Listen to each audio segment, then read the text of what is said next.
Baik, Bismillahirrahmanirrahim. Assalamualaikum warahmatullahi wabarakatuh. Saya Jang Rahmat. Ini NIM saya.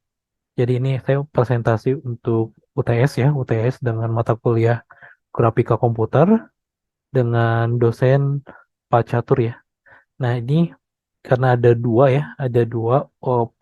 pilihan gitu ya, di mana saya di sini mengambil untuk pilihan yang algoritma DDA ya, atau algoritma digital differential dan analyzer.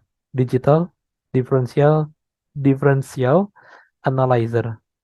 Nah, kemudian oke, kita akan mulai dari pengenalan dulu ya. Jadi algoritma DDA ini adalah algoritma numerik yang digunakan untuk menggambar garis pada layar komputer. Jadi sebuah algoritma yang bentuknya itu memang angka gitu ya.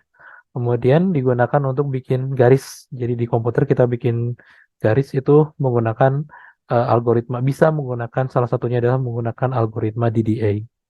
Kemudian algoritma ini berbasis perhitungan diferensial ya dari persamaan garis.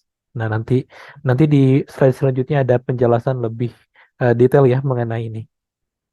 Nah, ini langkah-langkah algoritma DDA. Jadi yang pertama adalah kita tentukan dulu koordinat awal ya X1, Y1 gitu ya. Kemudian titik akhir X2, Y2 dari garis yang akan digambar. Nah, kemudian hitung perbedaan antara koordinat X dan Y ya. Di X sama dengan X2 min X1 dan di Y sama dengan Y2 dikurang Y1. Seperti itu. Tentukan langkah-langkah perubahan X dan Y. Nah, stepnya adalah maksimal, ini rumusnya seperti ini. Lalu hitung perubahan X dan Y yang dihitung pada setiap langkah, ya. Seperti ini. Kemudian ini rumus stepnya juga. Nah, kemudian inisialisasi nilai awal X dan Y, ya. X1, kemudian Y sama dengan Y1. Kemudian gambar titik X dan Y pada layar.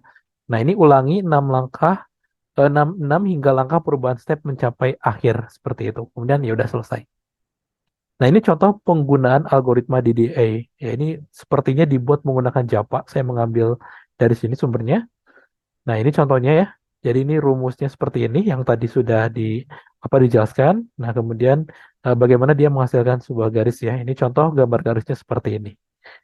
Oke, kelebihan algoritma DDA adalah dia sederhana dan mudah untuk dimengerti, mampu menggambar garis dengan presisi yang baik ya, karena dia kan berdasarkan numerik juga, efisien untuk menggambar garis dengan sudut kemiringan yang kecil.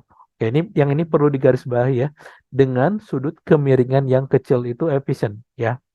Nah, kerugiannya adalah membutuhkan operasi pembagian yang di sini tuh dapat mengurangi performa gitu ya pada sistem komputer yang memiliki sumber daya terbatas. Maksudnya spek komputernya kurang bagus itu akan mengurangi performanya gitu ya. Nah, kemudian tidak efisien untuk menggambar garis dengan sudut kemiringan yang tajam. Ya, tapi kalau tadi yang dibilang kalau kalau garisnya miringnya nggak terlalu tajam itu aman gitu ya. Tapi kalau tajam itu nggak baik seperti itu. Nah, kesimpulannya adalah algoritma DDA adalah algoritma yang digunakan untuk menggambar garis pada layar komputer. Algoritma ini menggunakan perhitungan diferensial untuk menentukan langkah perubahan X dan Y, ya tadi sudah dijelaskan juga. Nah, meskipun sederhana, algoritma DDA ini mampu menggambar garis dengan presisi yang baik. Oke, semoga mohon maaf kalau misalkan ada kesalahan atau pengucapan kata ataupun ada informasi yang salah gitu ya. Semoga ini jadi apa namanya? Jadi tugas saya yang eh, dapat nilai yang maksimal seperti itu. Oke, sekian terima kasih. Assalamualaikum warahmatullahi wabarakatuh.